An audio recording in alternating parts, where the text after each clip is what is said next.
Friends, स्वागत है आपका अपने YouTube channel Bhupendra sir classes में। क्लास 10th और 12th वालों का जो हिंदी का पेपर होना है आपका 18 फरवरी को। आज आपको बताएंगे कि हिंदी कॉपी में आपको किस प्रकार से हेडिंग डालने, किस प्रकार से प्रश्न लिखना है। ठीक है।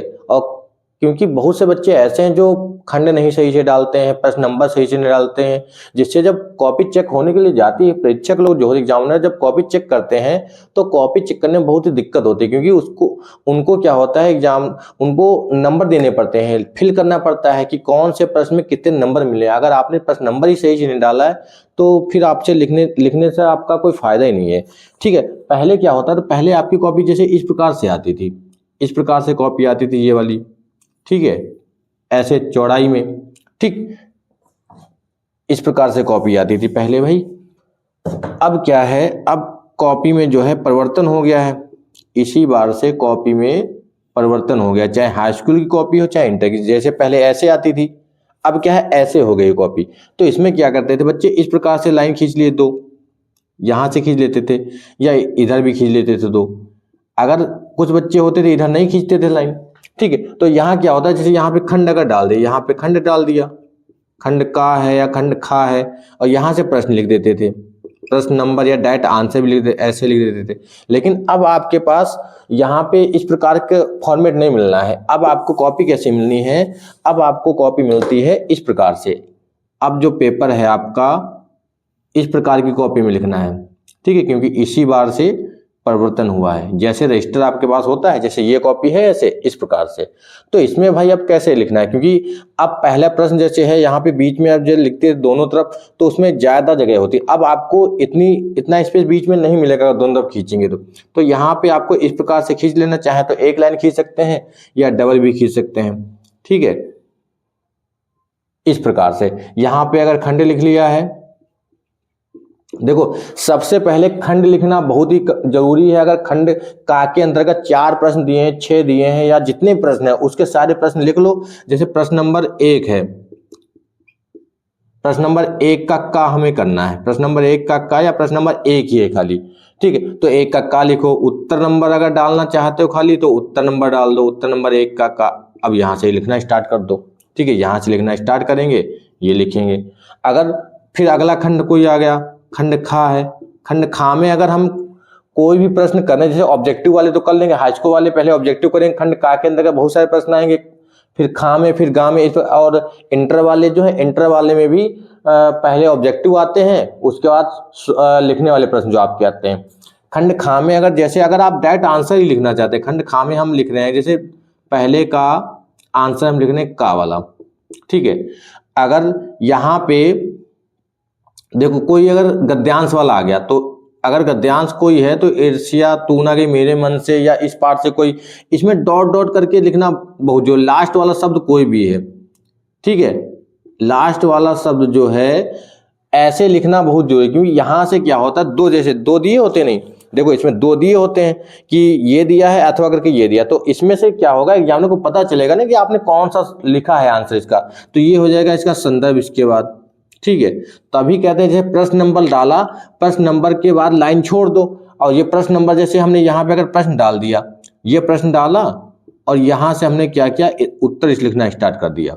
ठीक। तो खंड खा है, पता चल जाएगा प्रश्न 1 का आंसर 1 का हम लिखना स्टार्ट करें। संदर्भ है, संदर्भ जब लिखेंगे तो यहां से लिखना स्टार्ट करो, इसके नीचे अंडरलाइन भी कर सकते हो।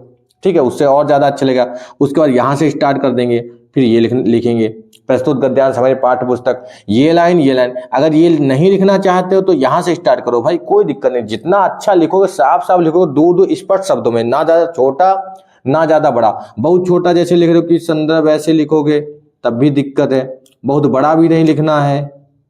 ठीक है। बहुत बड़ा भी नहीं, वहां पे लाइन जैसे दे रखी ना, आप अपने हिसाब से जैसे कंफर्टेबल हो लिखने में।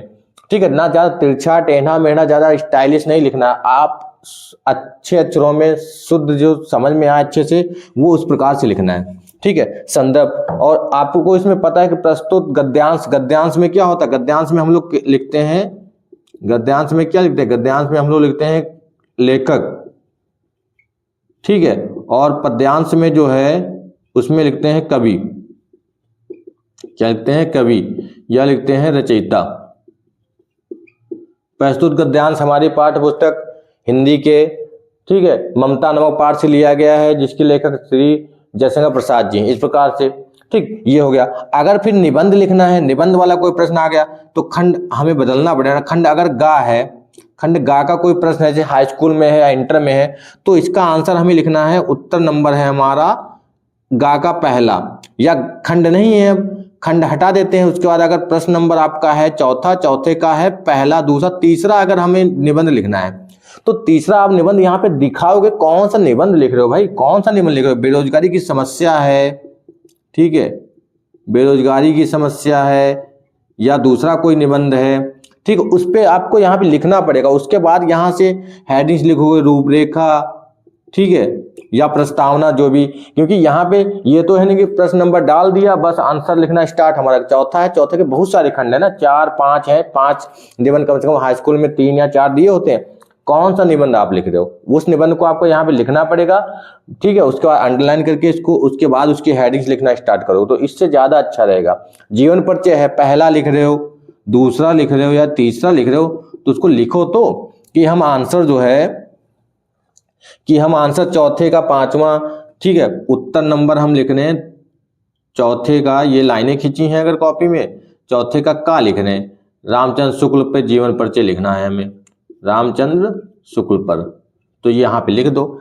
ये है ना कि उत्तर नंबर 4 डाला और बस रामचंद्र शुक्ल जी का जीवन परिचय लिखना स्टार्ट, तो उससे क्या होगा, थोड़ी दिक्कत हो सकती है समझने में, क्योंकि भाई वहां पे कॉपी भी जल्दी चेक करना होता है, उनको भी तो उनका मतलब क्या होता है, उनके रुपए मिलते कॉपी चेक करने के। जो टीचर यहाँ से इतनी दूर से जा रहा है, तो ये तो है नहीं कि आपकी ही कॉपी लेके बहुत अच्छे प्रकार से धीरे धीरे देख के अच्छे प्रकार से पूरा एक एक अक्षर की कौन सा खंड आपने किया है, साफ साफ शब्दों में साफ स्पष्ट प्रश्न एक तरफ से अगर आपको आ रहे हैं तो अच्छी बात है। अगर जो प्रश्न नहीं आ रहा तो दूसरा प्रश्न कर लो, पहला आ रहा है उसके बाद पहले के बाद दूसरा करो, दूसरे बाद तीसरा करो, अगर पहला नहीं है तो दूसरा कर लो, कोई दिक्कत नहीं। लेकिन प्रश्न नंबर अंकित करना और उसका खंड अंकित करना बहुत ही कंपलसरी है, इससे आपका क्या होगा, परसेंटेज अच्छा बनता है, नंबर अच्छे मिलते हैं, ठीक है। और सब कॉपी के लास्ट में रोल नंबर भी लिखना और रोल नंबर और कॉपी नंबर, ये सब लिखना भी जरूरी है, ठीक है। तो ये सारे इस प्रकार से आपको लिखना पड़ेगा, तो ये बहुत जरूरी है, क्योंकि हाई स्कूल वाले बच्चे जो हैं वो नए बच्चे होते हैं, तो उनको बहुत समस्या, उनको डर लगता है किस प्रकार से कॉपी। बहुत से बच्चों मैंने प्री बोर्ड में भी देखा था कि बहुत से बच्चे कॉपी फिल करना दिक्कत हो रही थी, OMR शीट को फिल करना, तो कॉपी में लिखने में तो बहुत समस्या होती है, खंड ही सही से नहीं डालते हैं, कौन सा प्रश्न कर रहे हैं कोई पता ही नहीं है, ठीक है। तो आपको ये बोर्ड एग्जाम में ऐसी गलतियां नहीं करनी है और सब अच्छे प्रकार से लिखना है, जिससे आपके नंबर अच्छे आए।